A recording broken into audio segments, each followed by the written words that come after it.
پھر یہ چاہتے ہیں کہ نہ ان پر کوئی تنقید کی جائے، نہ ان کے فیصلوں کے خلاف کوئی آواز اٹھائے اور نہ ان پر کوئی بات کرے۔ اپنے خلاف اٹھنے والی تنقیدی آوازوں کو پھر یہ فائر وال لگا کر دباتے ہیں، لیکن جو فیصلے عوام کے لیے، عوام کو پرابلم میں ڈالنے کے لیے یہ لیتے ہیں، ملک معیشت کو برباد کرنے کے لیے یہ لیتے ہیں، اس سے ان کو فرق نہیں پڑتا۔ فرق پڑتا ہے تو عوام کو۔ آج جو فیصلہ کیا گیا ہے کہ ملک بھر سے یوٹیلیٹی سٹورز کو ختم کر دیا جائے گا، سوچیں ذرا، کسی نے سوچا تھا کہ یہ فیصلہ بھی کبھی لیا جا سکتا ہے؟ اور اس کی وجہ، اس کا ریزن یہ دیا جا رہا ہے کہ خزانے میں پیسے ختم ہو چکے ہیں، وفاق کے پاس پیسے نہیں ہیں کہ وہ یوٹیلیٹی سٹورز کا خرچہ برداشت کر سکے۔ 50 سال سے ایک سہولت چلتی ہوئی آ رہی ہے، تقریباً تمام گورنمنٹس میں یہ سہولت دی گئی ہے، لیکن یہ ٹھپا بھی آپ پر لگا کہ آپ کی حکومت میں یہ سہولت بھی عوام سے چھین لی گئی۔ یعنی عوام پر ریلیف کے دروازے بند کرنے کے لیے جس حد تک بھی یہ حکومت گئی ہے، شاید کوئی نہیں گیا ہوگا۔ اور پھر آپ یہ اندازہ لگائیے کہ تقریباً 3 کروڑ یوزرز ہیں، 3 کروڑ لوگ اس سہولت سے مستفید ہوتے ہیں۔ رمضان پیکیجز بنائے جاتے ہیں، سستی اشیاء، کوالٹی اشیاء فراہم کی جاتی ہیں یہاں پر۔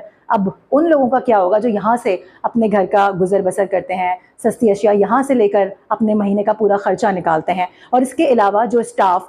جو وہاں پر ملازمین کام کر رہے ہیں، ان کے لیے کوئی متبادل پلیٹ فارم دیا گیا کہ جب وہ بے روزگار ہوں گے تو ان کا گھر کیسے چلے گا؟ ان کی بے روزگاری کے بعد آپ لوگوں کا کیا پلان ہے؟ ان کو کہاں پر روزگار فراہم کیا جائے گا؟ پلاننگ کوئی نہیں ہوتی، بس الٹے سیدھے فیصلے لیے جاتے ہیں جو مستقل طور پر عوام پر اور ملک پر اور معیشت پر اثر ڈال رہے ہوتے ہیں۔ اشیاء ہیں، ان پر سبسڈی تو پہلے ہی ختم کی جا چکی تھی، وہ ریلیف بھی چھینا، اور اب جو یوٹیلیٹی سٹورز ہیں وہ مکمل طور پر بند کر دیے جائیں گے۔ اب وہ کب کھلیں گے یا نہیں، اس حوالے سے کوئی بھی حتمی رائے سامنے نہیں آئی ہے، لیکن یہ فیصلہ ضرور کر لیا گیا ہے کہ 2 ہفتوں کے بعد یہ سہولت عوام سے چھین لی جائے گی۔ آپ بات کرتے ہیں مری میں ٹرام چلانے کی، فری وائی فائی سروسز کی، لیپ ٹاپ کی، ہم یہ کر دیں گے، پنجاب کا صوبہ اتنا آگے ہے، یہاں پر یہ ہو رہا ہے۔ آپ نے کبھی یہ سوچا ہے کہ الٹیمیٹلی عوام کو اس کا کیا فائدہ ہو رہا ہے؟ جو عوام کی بنیادی ضروریات ہیں، آپ نے ان پر کیا کام کیا ہے؟ مہنگائی مکاؤ مارچ کا نعرہ لگا کر آپ لوگ آئے تھے اقتدار میں، اچھی خاصی چلتی پھرتی حکومت کو آپ نے چلتا کیا، ٹھیک ہے، وہ بھی ایک پرانا قصہ ہو گیا اور اس کی کیا حقیقت ہے وہ بھی ہم سب جانتے ہیں۔ پھر اس کے بعد جو ووٹوں کے سلسلے آئے، اور پھر اس کے بعد جو الیکشن کے بعد آپ لوگ قابض ہو کے بیٹھے، ٹھیک ہے، اتنا شوق تھا اگر اقتدار سنبھالنے کا، کرسی سنبھالنے کا، تو عوام کی فلاح کے لیے جو باتیں کی تھیں، جو دعوے اور وعدے کیے تھے، ان میں سے کوئی ایک تو پورا کرتے، بجائے اس کے کہ آپ عوام کی فلاح کے لیے کوئی کام کرتے۔ الٹا جو عوام کو ریلیف فراہم کیا گیا تھا وہ بھی آپ لوگوں نے چھین لیا ہے۔ اب آپ اندازہ لگائیں کہ ملک میں کتنی بے یقینی کی کیفیت ہے، پھر آپ پر بات کریں تو پھر آپ کو برا لگتا ہے، کوئی آپ کے خلاف آواز اٹھائے تو پھر آپ اس کو دہشت گرد کہتے ہیں۔ سوشل میڈیا پر آلریڈی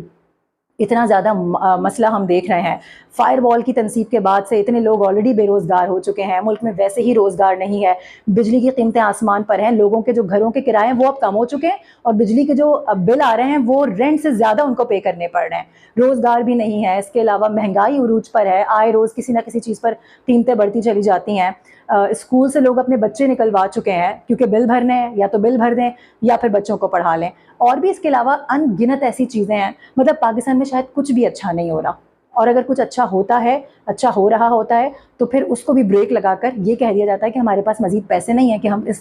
پورے خرچے کو سنبھال سکیں یا اس کا خرچہ ہم اٹھا سکیں۔ تو آپ لوگوں کو اپنی اسٹریٹجیز، اپنی پالیسیز واضح کرنی ہوگی۔ جو دعوے، جو وعدے کر کے آپ لوگ آئے تھے عوام کو ریلیف دینے کے، کہاں ہیں وہ وعدے کدھر ہیں؟ اور پھر جب آپ پر بات کی جاتی ہے پھر آپ لوگوں کو برا لگتا ہے۔ تو میرا خیال ہے کہ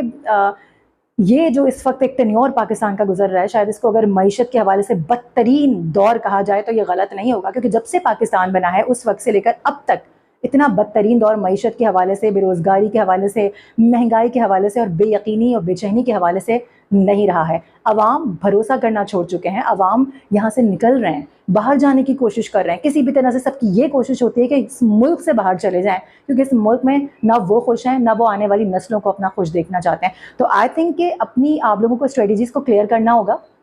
اپنا جو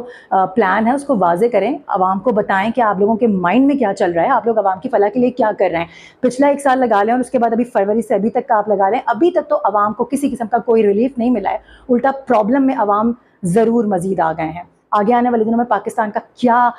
نقشہ ہوتا ہے، پاکستان کی پکچر کیا ہوتی ہے، اس حوالے سے تو کچھ بھی کہنا قابل وقت ہے، کیونکہ اب آئے روز ہم دیکھتے ہیں کوئی نہ کوئی اس طرح کا فیصلہ لیا جاتا ہے جو الٹیمیٹلی جس کا جو اثر ہے وہ معیشت، ملک اور عوام پر پڑتا ہے۔